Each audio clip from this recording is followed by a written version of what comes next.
Hello guys, finally JEE mains के 4 दिन के पेपर हो चुके हैं। अब लास्ट डे का पेपर बचा हुआ है और ये वीडियो बेसिकली उन्हीं के लिए जिनके अब पेपर्स बचे हुए हैं। और ये वीडियो उन्हीं के लिए मैं सीरियसली बनाना चाह रहा हूँ कि जिनके अब पेपर बचे हुए हैं। तो जिनके पेपर हो चुके हैं फाइनली, अब तुम लोग 2-3 दिन का ब्रेक लो। अब तुम लोग थोड़ा ब्रेक लो। अब जिनके बोर्ड्स है वो बोर्ड्स दो, जो ड्रॉप ईयर के लिए वो भी 2 दिन के लिए ब्रेक लो, फिर एक एनर्जी के साथ अप्रैल अटेम्प्ट के लिए तैयारी करो। तो ये वीडियो मैं लास्ट शिफ्ट वालों के लिए, लास्ट डे वालों के लिए बनाने वाला हूँ।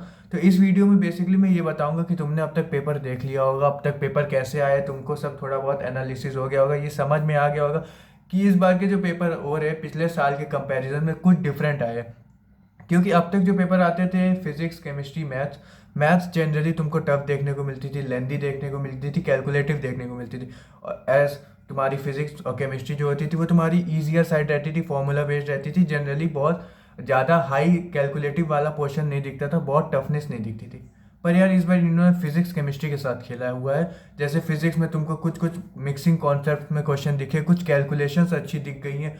और वहीं अगर तुम्हारी केमिस्ट्री की बात की जाए तो तुम्हारा कुछ कुछ वेटेज तुम्हारा मिक्सिंग कॉन्सेप्ट्स मोल को कई जगह इंट्रोड्यूस कराया गया है, जैसे कि तुम्हारे ऑर्गेनिक के साथ फिजिकल केमिस्ट्री को भी ऑर्गेनिक इनऑर्गेनिक के साथ इंट्रोड्यूस कराया गया है। तो पेपर कुछ जैसे कहते हैं ना, जेई एडवांस के जो पेपर बनते हैं कहीं ना कहीं वो चाह रहे थे कि उस मेंटेलिटी को टच करे कि तुम्हारा जेई एडवांस का जो लेवल है उस लेवल पे वो चाह रहे थे कि उस तरह की टेस्टिंग वो करे। तो कुछ कुछ उनकी थिंकिंग थी कि वो थिंकिंग बेस्ड क्वेश्चन पे अटैक करें।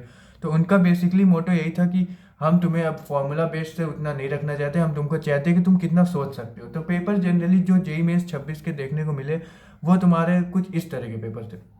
तो ऑल दो जिनका पेपर तुम्हारा बचा हुआ है 28 तारीख को, तो उनके लिए मैं बस यही 2-3-4 चीज़ें बताना चाहूँगा कि तुम्हारा पेपर अब बचा हुआ है और तुम्हारे पास 2 से 3-4 दिन का गैप है। तो तुम बेसिकली अब ये करो, जो भी तुम्हारे नोट्स है, जो भी तुमने फॉर्मूला लिस्ट बनाई हुई, एटलीस्ट उनको तुम अच्छी तरह से कंप्लीट कर लो, ताकि उस पॉइंट ऑफ व्यू से तुम बहुत क्लियर रहो। और जो भी फॉर्मूला बेस्ड क्वेश्चन आ जाए, जो भी तुम्हारे इजी स्टेटमेंट वाइज क्वेश्चन आ जाए, जो एनसीईआरटी बेस्ड क्वेश्चन आ जाए, उन सबको तुम क्लियर कर सको, उन लोग क्वेश्चंस को एटलीस्ट तुम कर सको।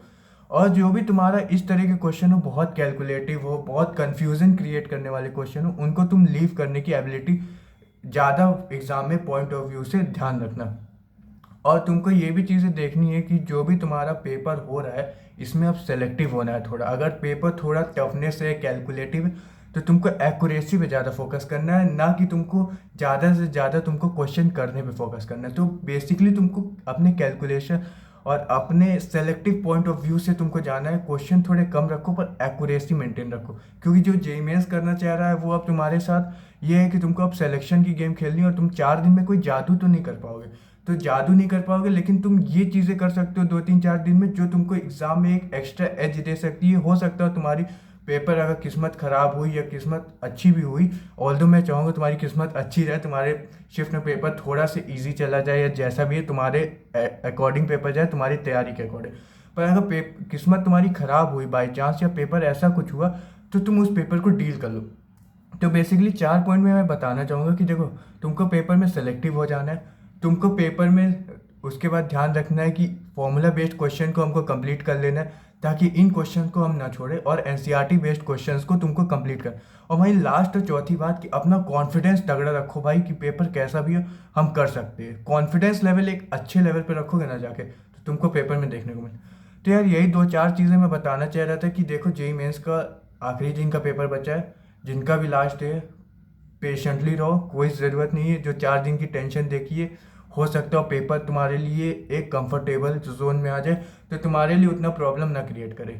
तो तुमने जो भी तैयारी की उस पर बिलीव रखो और ट्राई करो, जो भी तुमने पढ़ाई की है उसको रिवाइज कर लो, जो भी नोट्स है उसको रिवाइज कर लो, नोट्स और जो भी फॉर्मूला लिस्ट वगैरह बनाई उनको अच्छे से रिवाइज कर लो, और जो भी तुमने तैयारी वगैरह की है उसको बस रिकॉलिंग करते रहो, रिकॉलिंग करते रहो, और कुछ नया ट्राई करने की ज़रूरत नहीं है। और जो भी 4 पॉइंट हमने बताए उसको ट्राई करो, एग्ज़ाम में अप्लाई करो अगर पेपर थोड़ा सा डिफरेंट आए, ठीक है।